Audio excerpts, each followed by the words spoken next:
Selam aleikum, a shkon thot lutja për gjyshrit e vdekur, aleikum selam wa rahmatullah, duhet ta kem parasysh një rregull, lutja shkon për të partë tu, qoftë prindër, gjyshër, stërgjyshër, katragjysh, etj. Nëse plotësohen fillimisht kushtet e pranimit lutjes tek ti që bën lutje, dhe kushtet e pranimit lutjes tek ata për të cilët po lutesh.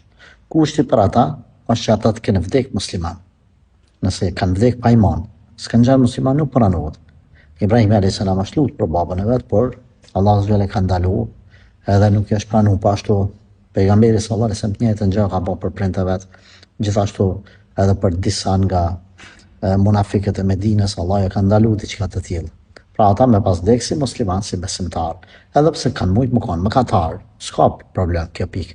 Edhe ti me i plotësu kushtet, a thonë më kanë dua e arsyeshme, më kanë dua e sinqert, më kanë dua në halal, jo dua keqe, o Zot çoj në xhenem ata mi dënon, jo në këtë formë, po, dhe më thonë, më plotësu kushtet e duas.